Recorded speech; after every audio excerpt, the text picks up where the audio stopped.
Hello and welcome back to another edition of the Creamsicle Chronicle podcast. My name is JT Olson. Joining the show, brand new co-host, the one and only Andrew Harbaugh. Andrew, welcome. Thanks, JT. I'm excited to expand my Buccaneer horizons from my day-to-day job to now getting some video and audio stuff mixed in as well. It's an exciting time to talk about the team, so it helps. And Andrew, for those who don't know, you cover the team during the day. Like this is kind of beyond just a hobby for you. Yeah, I'm the lead writer and managing editor for USA Today's Bucs Wire. So, I mean, that's a full-time gig for me with them. Ironically, I also cover the Vikings for them in the same role. So they like me enough and trust me enough to handle two teams. But it is funny seeing and comparing what two different fan bases are interested in, what two different teams are at and state of the franchise. Both teams are really more of the cream of the crop in their conference, so it's interesting. I remember last year being nervous that they were going to play each other in the first round, and I was like, I don't know how I'm going to orchestrate this work-wise. But it worked out, unfortunately, that they both played different teams and both lost in the first round. But yeah, no, Bucks are something I've dove all in on since last September, right before week one. And it worked out. I'm a big Baker Mayfield fan, so it's nice that I get to see how he's doing. And team does not lack news and excitement, that's for sure.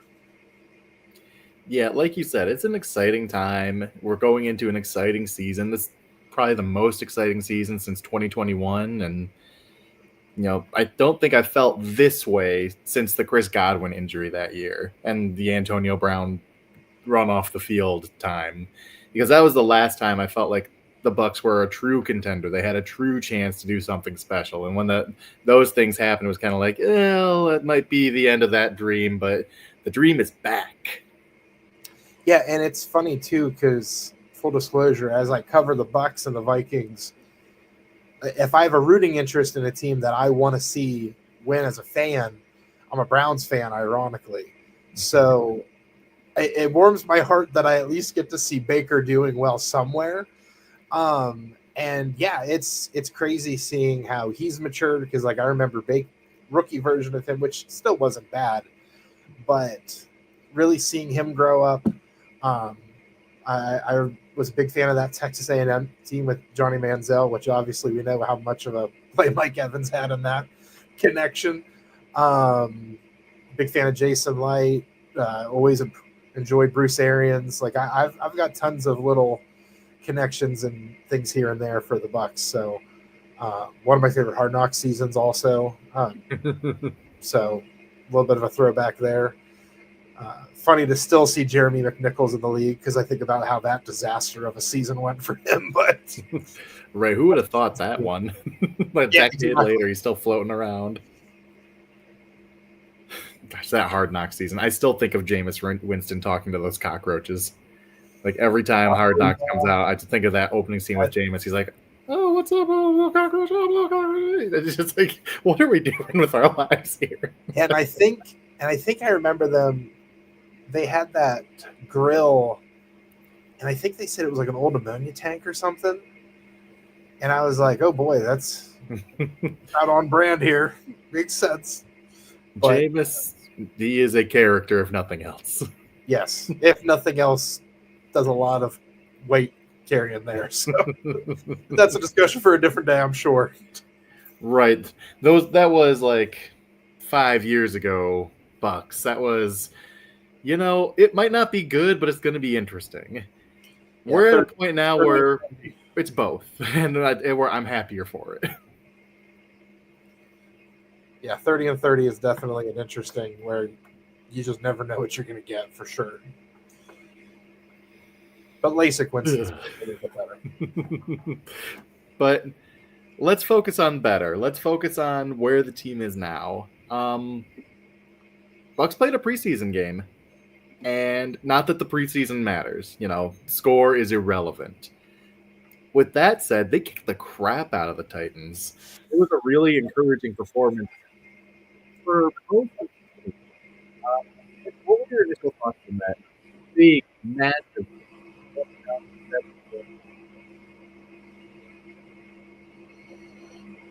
I'm not gonna lie, JT, you cut out there right at the end again, like faded out. But I heard takeaway. There's plenty of takeaways, but biggest takeaway from the game in general. Yeah, what were your big takeaways from the game? My thing would be, and I wrote about this, was the run game's not going anywhere, and I think that's something where it's funny. And I wrote this exact thing where when it went from Canales to Cohen, it was like, is the run game still going to be the run game here? Because I think a lot of people get excited with Baker being your quarterback. You have Evans and Godwin and all these weapons in the passing game. It's a pass-happy offense, and I think they would like to be pass first. But in reality, that running game is the straw that stirs the drink for this offense. And it was something where going from Canales to Cohen, it was there. And I think the question was going from Cohen to Grizzard, you didn't know if it was going to be there. And I think that proved, obviously, it was there. Now, obviously, Titans proved they couldn't really stop a nosebleed, and that was even with Rachaad White going down right away, unfortunately, with that groin, which doesn't seem like it's going to be much, thank God. But Tucker, and I'm a big proponent of Tucker. He had that. I don't think anybody else has ever been FedEx Ground Player of the Week and then just never used ever again the rest of the season. That still blows my mind. But I think it speaks to having Bucky and Rashad ahead of him. But no, I think having Tucker there, Owen Wright, obviously. I'm still convinced on the broadcast he saw that Bucky, or not Bucky, excuse me. Sean Tucker was named player of the game by the broadcast, and Owen Wright was like, "Nope, we're going to finish this drive out in this fourth quarter, and we're going to steal that back." But clearly, the running game is still going to be the focus, and it's obviously easier to say that without Mayfield being in there. But that was my biggest takeaway on offense, was that the running game's not going anywhere. And on defense, I think it was just, again, chicken salad out of you know what. Todd Bowles is still going to get pressure nonstop, and I think they're still going to, while they couldn't, the big focus leading up to the draft and the combine, the quote was, I want ball hawks. I want guys who get the ball. While I don't think they necessarily got that on paper, I think the pressure is going to make things interesting once you get more Jacob Parrish, who looked great. Benjamin Morrison's in there. Kind of getting those guys free up front will kind of allow more opportunities for those guys on the back end. You mean you are not considering Nick Jackson as the ball hawk that this team desperately needs? I would love him to be. He is built like that old school, like Madden 2005 linebacker, where it's just like, I don't want to say stiff movement, but like guys draft capital, geez, is what it was for a reason. But like moves real stiff, but like makes a video game play here and there. Obviously, that sack and one-handed interception on the one drive was fantastic. But yeah, no, I think it speaks though that, and I see this with, and this is where I might do this a lot. The Vikings and Brian Flores thrive on their depth, on their defense. And I think that's something that a lot of people see the Eagles have success with. They've won 2 Super Bowls with that depth. When the Chiefs are winning, they have depth. I think the Bucs have that depth there. Ironically, now they just have to be healthy. And, of course, now J.J. Roberts goes down today, but that's a different story. But I think if when they're healthy, having those Nick Jacksons in the world are nice to have in your back pocket if you're Todd Bowles. Yeah, and I think after the top 4 linebackers with Dennis and David and Walker and Deion Jones, I thought there was really nothing behind them. It was nothing proven. I wasn't banking on anyone.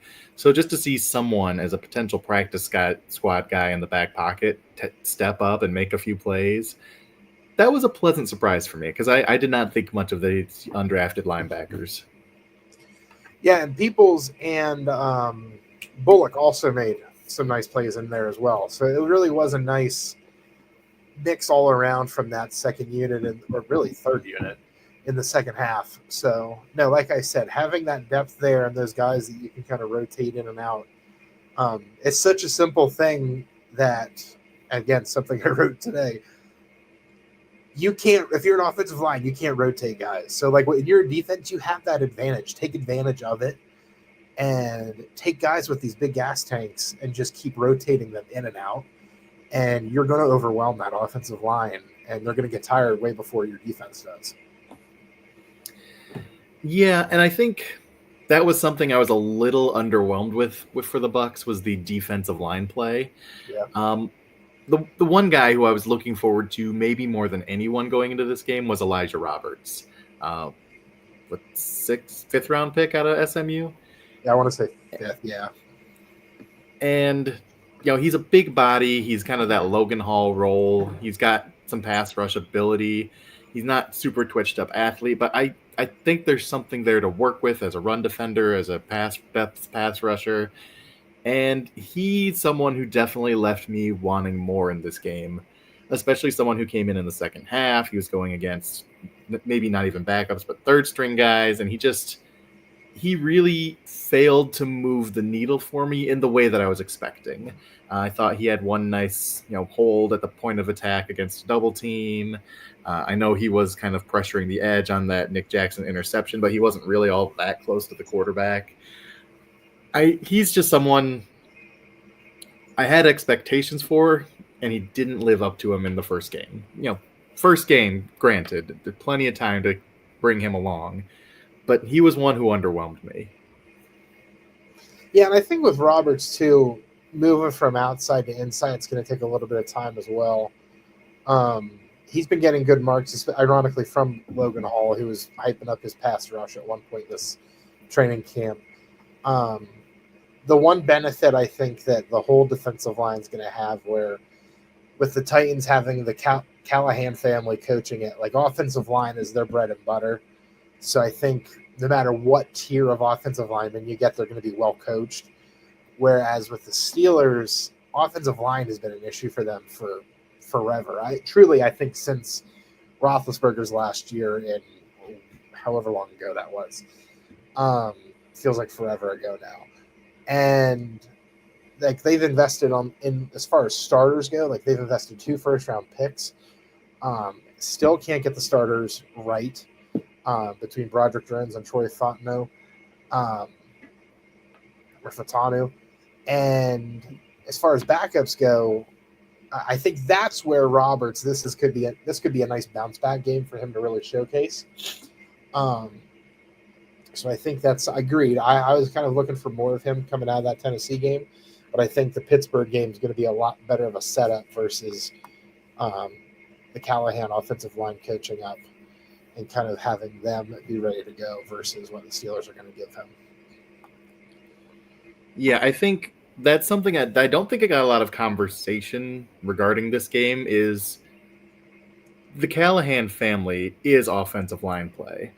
Like when the Bucs went to the Super Bowl in 2020 or 2002, that Raiders team was dominating in the trenches, and it's because Callahan Sr. was running the show there and took over for Gruden, but the lifeblood of that team was the offensive line play. And this Tennessee offensive line, say what you want about the Titans roster, it's not a good roster. Right. They've invested a lot in that offensive line between J.C. Latham and Skoronsky. Yep. Those are 2 top 10 picks in the last 3 years. They signed Lloyd Cushenberry as a free agent. They just signed a big name, or not a big name, but a big money tackle in the offseason. There's a lot of talent on this offensive line with a good offensive line coach. So it's something that I didn't really see talked about a lot in articles or in social media, but kind of going to Chris Braswell, who I know got a lot of heat following this game. I don't think it was as bad as some people thought going against J.C. Latham for most of his reps early on. Latham played those first 2 drives. He got a pressure. That forced an incompletion. it wasn't as good as you might have hoped, but considering Braswell's a backup and Latham was a top 10 pick last year and is just an absolute physical freak at 6'6", 345, not someone you can run through like Braswell might like to do. I thought all things considered it was okay. Not great, but not as bad as some people were saying where they were calling him a bust and not living up to his pick and all that kind of thing. Yeah, I think Braswell is. I think it's one of those things where when he was picked, the hype really was like, one, what position is he going to be? Is he going to be Levante's replacement? Is he going to be the edge answer they need opposite Diaby? Um, and I think one thing is where they just necessarily nobody knows where he's going to be at. And I think it's the second part of it, like you said, the results haven't been there, but also the reps haven't been there either. So, and I think that's the biggest thing because, God, people are going to hate me on here. I'm dealing with the same thing with the Vikings, and it's a little different because there's much more draft capital involved.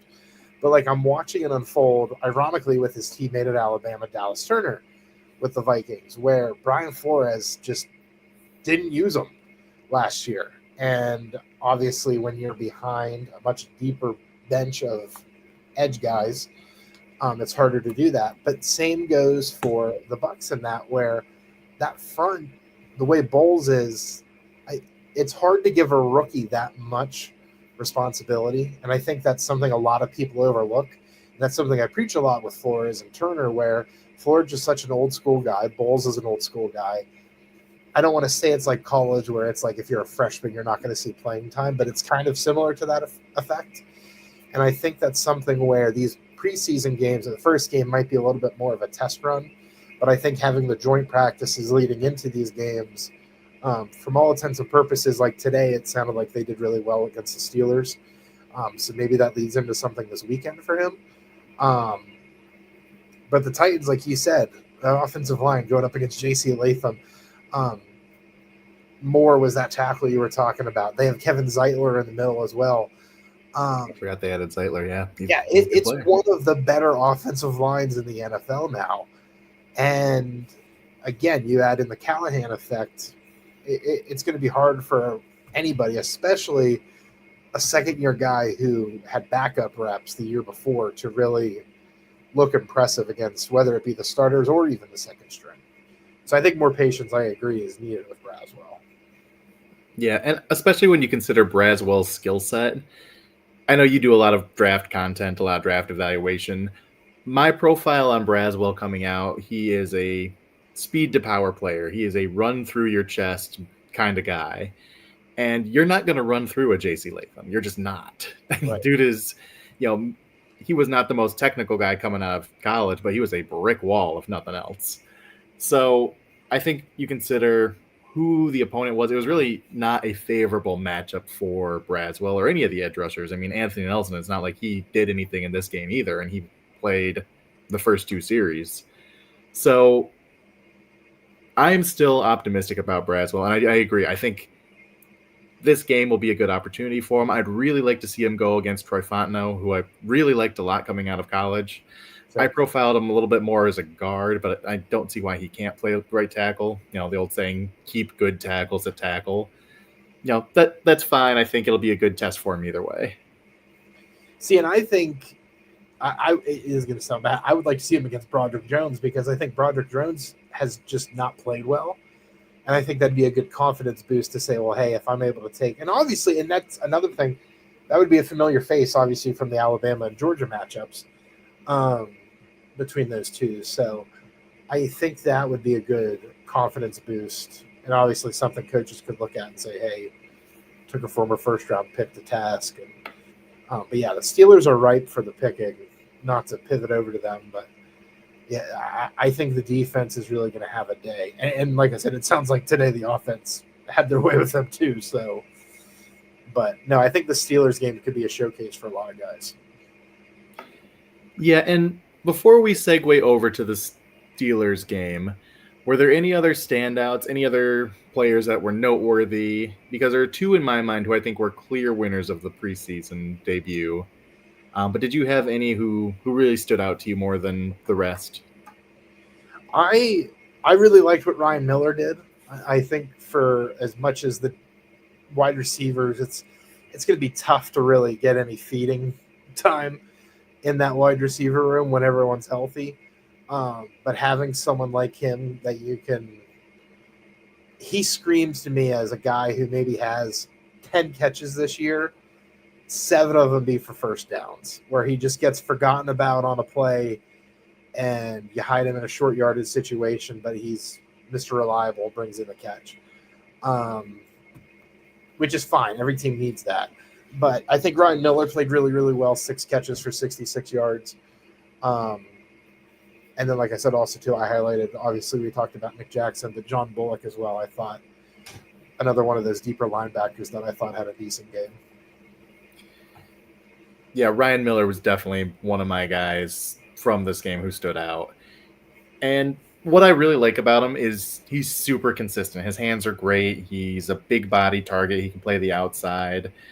But I thought he really showcased his athletic ability. Like he Trask threw a pass at his shoelaces. He went down. He dug it out. He had some yards after catch. Not something I think about when I think of Ryan Miller. He's like you said, Mr. Dependable, possession guy, chain mover, but not dynamic in any way. He Right. showed a little bit of flash, which was unexpected, and I thought he really did a lot of favors for himself in terms of making this roster over a guy like Sterling Shepard or Trey Palmer. I feel really comfortable with him as a depth piece at this point. Yeah, and I think that's all. Like you said, that's all they need. Like they don't Mm-hmm. need these. The guy. There was times last year I think Shepard could stick around because of Baker, but and obviously you have Tez in there too. But um, he's somebody to keep on your practice squad and then call up if God forbid something happened, and you don't stress about it. You're like, okay, we got this, and Mr. Reliable's there. And really, I wanted Ryan Miller to do well because I want his prototype. Because the Bucs have, Chris Godwin, Emeka Buka, Jalen McMillan, Tez Johnson. Those are all probably guys you want in the slide. They can do inside outside, but they're not that big body X type guy. Right. And really, outside of Mike Evans, they don't have that kind of guy. Not just the skill set, but the prototype. So Ryan Miller gives them that, and I think they need a little bit more of that because they're so stockpiled on that Godwin and Buka prototype. Yeah, and I think that was when they picked Egbuka. I was surprised, but because that was my thought too. As I was like, okay, well, either something's wrong with Godwin, or they're just like some people pointed out playing him for the future. But I think they're going to make it work out. But yeah, no, Miller, like you pointed out, size wise, is a nice piece to have in case of emergency, especially for that type of role.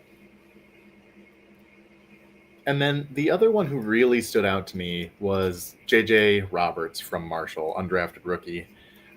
He did get hurt today, and we're waiting to hear more about that. I think it's X-rays and MRI tomorrow, so cross our fingers there. But I thought he looked great. The speed was on display. The physicality was on display. I think he might have missed a tackle, but he was there in position to hit. His athletic ability pops off the screen. And if nothing else, in a worst case scenario, I think he'll make for an excellent special teams player. But I mean, beyond those top two guys, Winfield, Tyke Smith, and Christian Izzian, I like that trio. It's nothing after those three. Kayvon Merriweather's the guy who I think is a limited athlete. He gives you a limited ceiling. Shiloh Miller, I think he's played really well. I want to give him his flowers because he's done a nice job so far in camp. But what we saw in college, I think J.J. Roberts was worlds better than him. So I was excited to see him flash in that game with the Titans. Yeah, I think, and everyone's going to point to Shiloh Sanders, and I was not a fan of his from his college film. Like it wasn't good, and like Not good. and I love how he handles the fans now, and like that's something I do like seeing with camp and everything like that. But how he fits into things, I have a hard time picturing. But yeah, Roberts is the one where, like you said, just flies around. Much better mover. Uh, Someone you can put on the back of the defense in Rome. Someone where if you want to bring him up front, he can get in the backfield very quickly, disrupt things. There's much more versatility to his game, in which it sucks that he got hurt today. And there's rumblings about what it could be, and I'm hoping it's not. But um, yeah, we have to wait and see. Oh, I'm going to ask you about that after the show. We won't put it out into the universe, but Well, I want to hear these rumblings. just think of what you don't want it to be. I'll put it that way. I don't want that. I'm really excited about JJ I Roberts. know that's how everyone is, but That's all right. We'll see. We'll see. Tomorrow we'll tell. Swelling goes down. You never know what happens. And to your point, I agree. Shiloh Sanders, not a good college football player, but I feel like he's done everything right in camp so far. And I can be a little bit of a crotchety old man in spirit sometimes. Was not a fan of him coming out of Colorado, part of because of the branding, the attitude of the Sanders family. I don't have a negative thing to say about him so far through Bucs camp. He has been great attitude. He has been engaging. He has been in position. He has been making plays. He's been doing everything you would want a rookie to do to put himself in position to make the team. Yeah, and I think that's something where both him and Shador, I think, needed to get away from their dad's shadow, and I think they've both done that very, very well. And obviously sticking to Shiloh, I think, like you said, Winfield's been talking him up about how he's basically on his tail literally every chance he can, trying to pick up everything he can. That's the benefit to having an all-pro at the position you play at on the team. Obviously having Bowles around. Bowles knows his dad obviously very well. So if there's a spot for him to find success, it's Tampa, but he's behind the 8 ball and then some. But obviously if injuries happen, which they might have today, the universe might be throwing him a bone in that sense. But again, he has to capitalize on it. So we'll see how that plays out for him. He has 2 more big preseason games to kind of show what he can do. Yeah, I'll be interested to watch him. I really want to see him against some of these fast Steelers wide receivers like Calvin Austin and Scotty Miller. Speed. And can his angles hold up against that kind of speed? Because that was a problem he had in college. Didn't always take good angles. Can he put himself in the right position against that type of speed? That's something I'm looking forward to tomorrow or Saturday. They all blend together. You're a parent. I get it.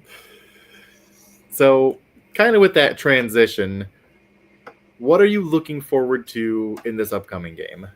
We got reports from the joint practice today. It sounds like it was a very favorable day for the Bucs, especially on offense. This is a Steelers team that in some areas are very, very good. That defensive line is probably the best in football, considering Cam Hayward, TJ Watt. They added a first-round pick there. That is a really good group to kind of measure up against. And today it sounded like it was a pretty good day overall. Yeah, and I think, too, when you hear they had a good day, like everyone kept asking who's playing on Saturday, and Bowles was like, oh, they did good enough, they're not playing Saturday. He said that for Mayfield. He said that for Evans. Obviously, David's not playing. But, yeah, I mean, it sounded like you said everyone really gave a licking to the Steelers. Yeah, I think as much as this team has their, moments and players, I think, honestly, the team in general is one of the bottom rosters. I think Rodgers coming in is going to get them just out of that top pick consideration that they need.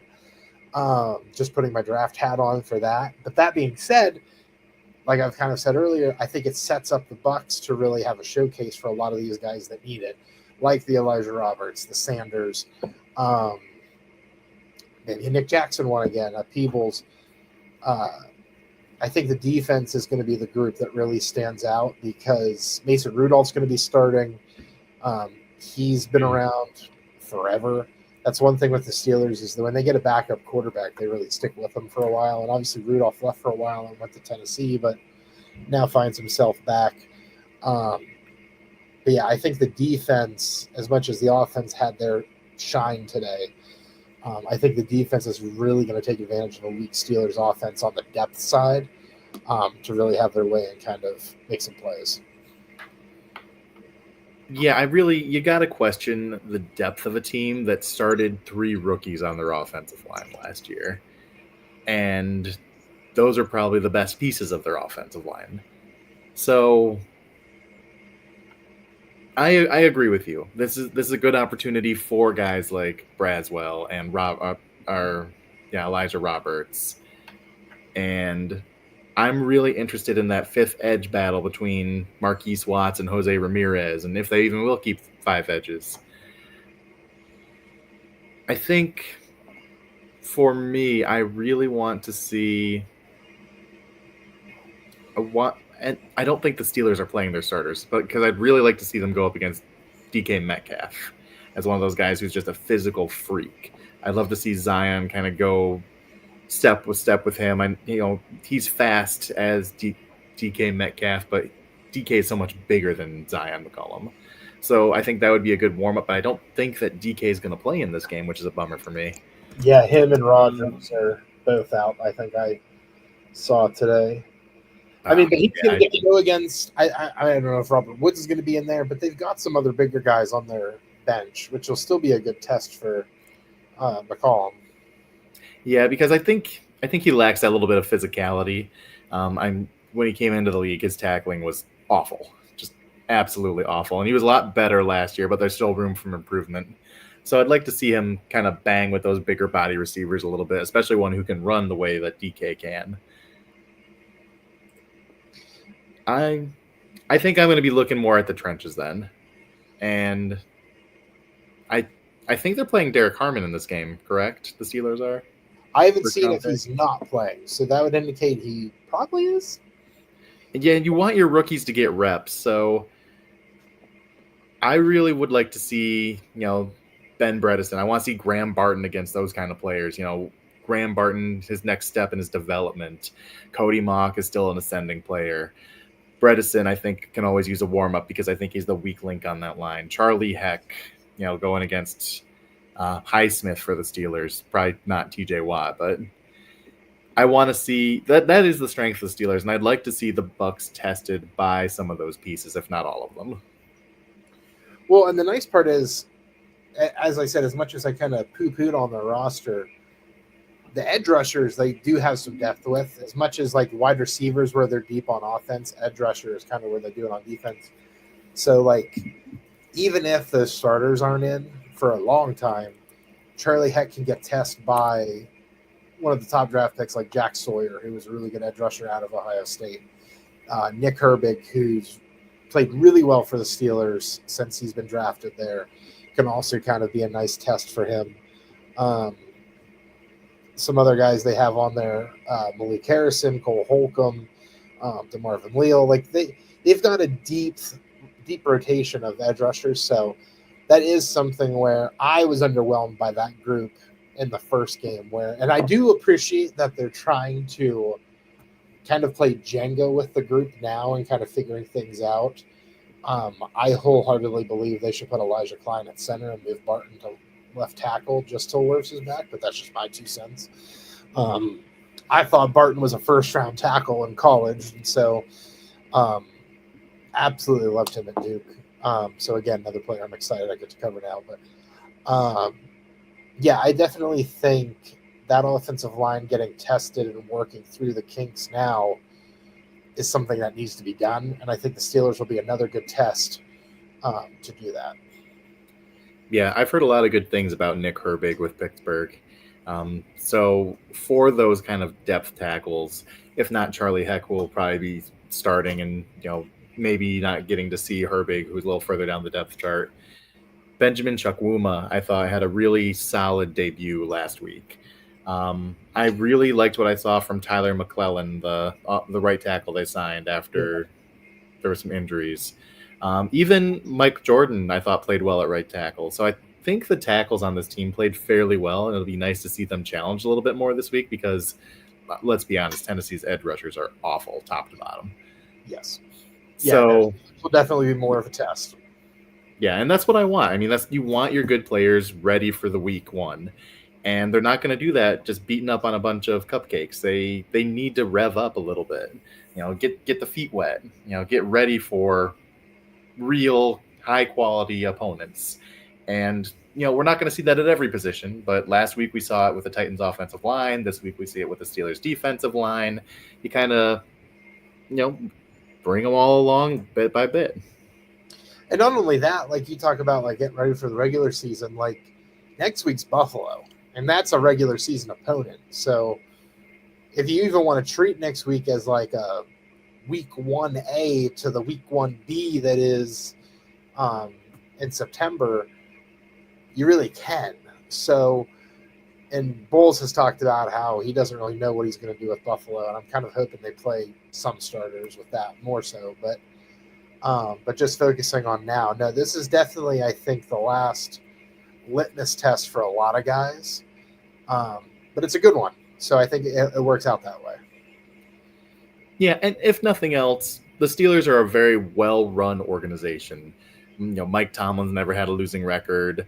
They go about their business professionally. I say that a little bit with skepticism after signing Aaron Rodgers, but even when they had Le'Veon Bell and Antonio Brown, that franchise has kept things relatively in order, even with those outlandish personalities.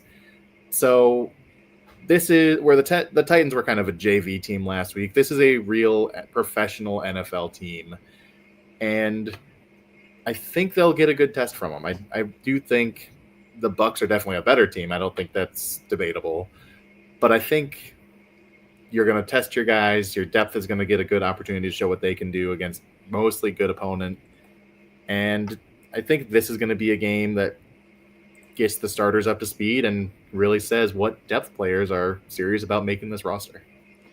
Yeah, and I live hour and a half north of Pittsburgh, so like I'm exposed to the Steelers and the coverage of them all the time, and this is definitely a stereotypical game where preseason or regular season, this just is how it goes with the Tomlin coach team. They lose the games they're supposed to win, and they win the games they're supposed to lose. So it's one of those things where, yeah, they beat the brakes off them today in practice, but that means the Steelers have everything to adjust to, and the Bucs don't. And obviously, we talked about them being a well-coached team, so that we could see a flip of the switch come Saturday, and it could be a completely different story. So it's definitely a lot to watch. As much as we talked up the Bucs kind of doing what they wanted today, there is still a lot of questions that are going to get answered and need to be answered going into it. Never, like you said, never count out a Tomlin team. As much as the fans always want him fired, I feel like every single year. Yeah, never had a losing season, but they're ready to be done with them. Yeah, the minute he's fired, he'll have 31 coaching offers. So, well, we'll say 30 because I'm sure Andy Reid's not going anywhere. Everyone else will probably get rid of somebody. Yeah, the only place Andy Reid would be going is to his couch. Yes. When he's ready to be done, that's the only he's time done. He's done. Yep, just sit back, eat cheeseburgers, put your feet up. Exactly. I did want to highlight this comment from Christopher Cole. Reports are that Dean handled DK well today, and I think the Bucs corners are equipped to handle a guy like that. What makes DK special is he's 6'3", 230-ish pounds, and he runs a 4.3 40. The dude is just bigger, faster, stronger than everyone. But the Bucs corners, Jamel Dean, I think he's 6'1", 6'2", runs a 4.3 40. Zion McCollum, 6'2", runs a 4.3 40. Even Benjamin Morrison, 6 foot, he didn't test at the combine, but he looks plenty fast on tape. Apart, yeah. So wanted to highlight that for Dean, who I think has had a really critical offseason. Fans have been very critical of him, ready to trade him, ready to move on, got the big contract, he's been hurt. But in the grand scheme of things, Dean is a good corner. he can run, he can play man coverage really well, and you can criticize him for being injured or for not getting interceptions. Those are flaws in his game, no doubt about it. But other than that, Dean is a very capable man corner who can run with guys like DK Metcalf or even keep pace with Tyreek Hill a little bit. Just don't leave him on an island because Tyreek Hill is like a different kind of fast. But there's a short list of guys who can run with those kind of players, and Jamel Dean's on it. And I think last year, I mean, the pass defense last year was not good, but I think a lot of that played into not having that safety help on the back end. Like, they missed Winfield a lot last year, and even when he was there, he wasn't himself. Wasn't the same. Mm-hmm. And I think Dean's one of those guys where when something went bad, it was nice to have that safety blanket. But no, like you said, I have written, I feel like, at least 20 pieces of people predicting a cut or a roster surprise cut or a surprise trade with him. And you look at the corners on the depth chart, and I'm like, they can't afford it. like especially with Tyke moving to safety, if that's what they're going to do full time.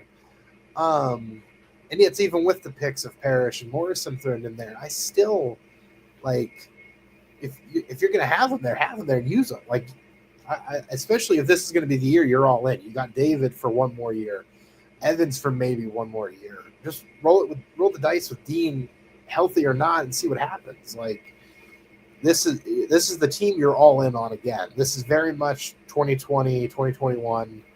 See what happens. So yeah, I don't understand the conversation that's been around him. I'm glad to see that he handled DK Metcalf well. So yeah, and let us not forget he was a starter on that Super Bowl team. Right. He is a established guy you can win a Super Bowl with out there. So I think Dean will be the starter on this team all year as long as he's healthy. And granted, that is a fairly large caveat for him. And even liking Benjamin Morrison, I don't think Benjamin Morrison's coming to take his job this year unless there's an injury. Because Dean is still a great athlete. He's still a good cover player. And he's been there. He's done that. He is your most tenured player in the secondary. So he's definitely someone you want out there and someone who's very much likely a leader in that locker room. Yeah, and with those young guys, take advantage of that. And like I said, on top of the whole make or break the year on top of that, there's too many reasons to keep them around. Yeah, absolutely. So I just wanted to highlight that because I feel like for sure he's gotten too much flack. All right.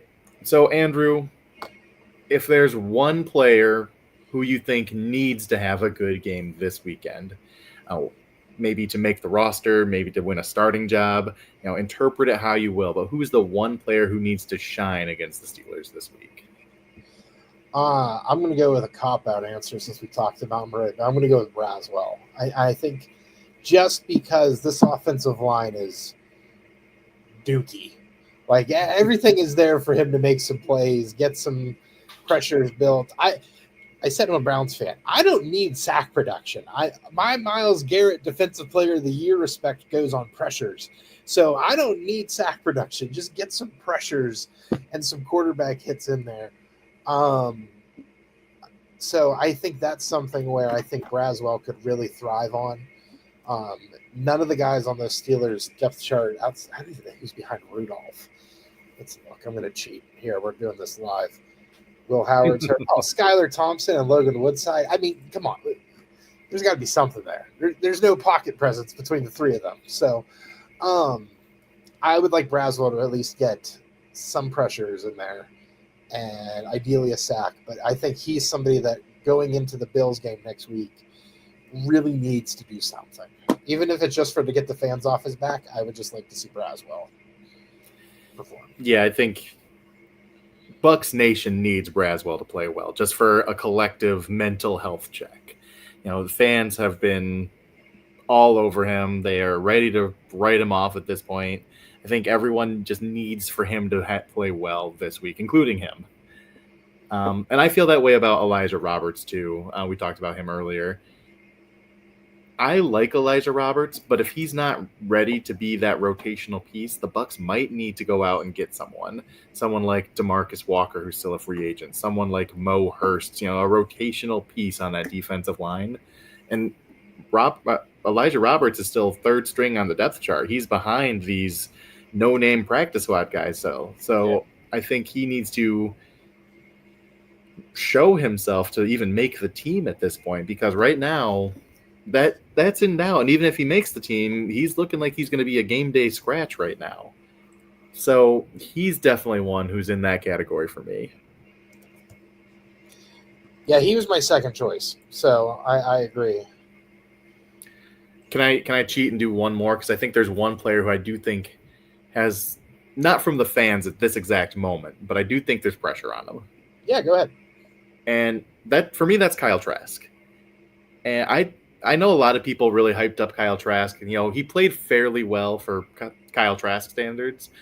I thought it was a ho-hum game overall. Like, I thought he got bailed out by McMillan and Ibuka early. I thought Miller made him look good with a couple of catches. He did have one nice throw into a tight window, but Teddy Bridgewater, I think, is still the man to beat on this team. And if Trask comes out and lays an egg like we've seen Trask do in the past, there's no reason for me to think the team wouldn't be better off with Teddy Bridgewater as their primary backup.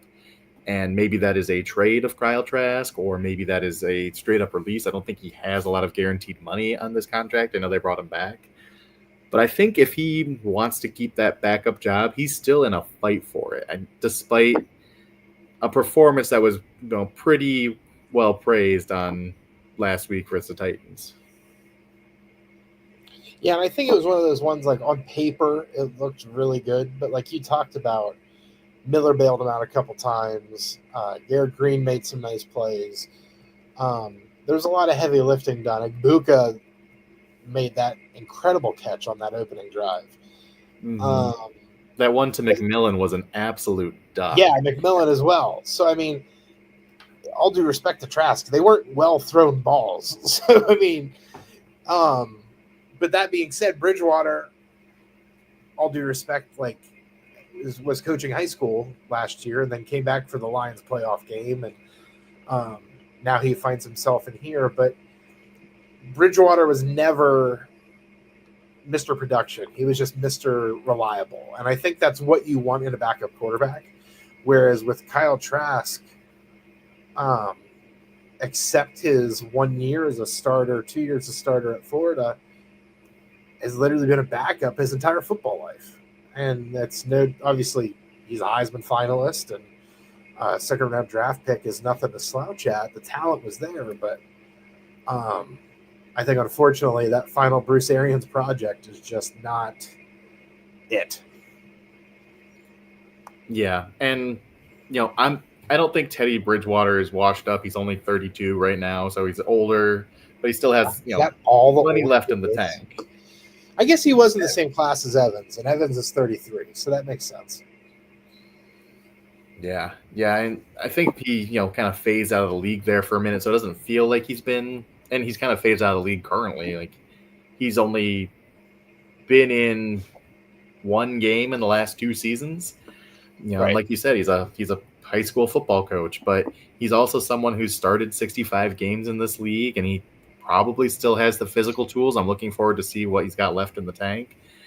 And, just from a mental standpoint, who do you trust? Kyle Trask, who has had, 20 NFL snaps in 4 or 5 years?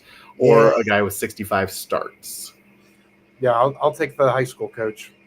Yeah, and that is not a ringing endorsement of Trask, but Teddy Bridgewater was in demand. The Lions brought him back for a reason, because even as a high school coach, they thought he was a better backup quarterback than what they had on their roster. Yeah, and I think the Bucs were lucky to get him. I think it worked out really well. I think the high school teammate, Levante David, played a role in all that. And obviously, Charlie Strong, that Louisville connection didn't hurt either. I forgot Strong was that coach at Louisville when Bridgewater was there. I feel like, the run at Texas and, what was it, South Florida, Yeah, I forgot he was Bridgewater's coach. Yeah, it was Teddy Bridgewater and Devontae Parker were that offense. Man, that is a blast from the past. Yep, makes you feel old, believe me. All right. Any final thoughts before we wrap this podcast up?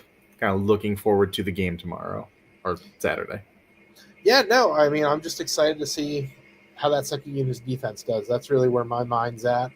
Offense is kind of set in its ways at this point, especially with how loaded they are at the top. So I really just kind of want to see that depth kind of do their thing.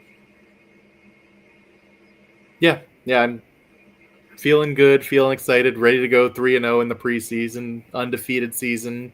It won't be complete without that preseason perfect record. So that's what I'm looking forward to. Victory. Yeah, and I think that's, like I said, they should have it, but the Tomlin effect, you never know what you're going to get. He does work magic.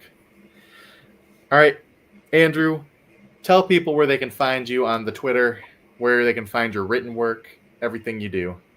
Yeah, you can find me on Twitter at MandrewNFL. And like I said, Bucswire, if it's on there, odds are I've probably written it because that's how most of my day goes at this point. So, game preview piece will come out tomorrow. We'll have some pre-game stuff on Saturday, lots of post-game stuff Saturday night into Sunday. So, all covered there on Bucswire. I'll just say I love the Mandrew Twitter handle with like the blue and the beard outline kind of thing. I think that's a cool look. Yeah, long story for a different day, but yes, it has been something I've kept for a while. All right. Well, that will do it here for the Creamsicle Chronicle podcast. We will be back next week. Wednesday at 9:30 is going to be our normal run time. Until then, I'm JT Olson, and go Bucs.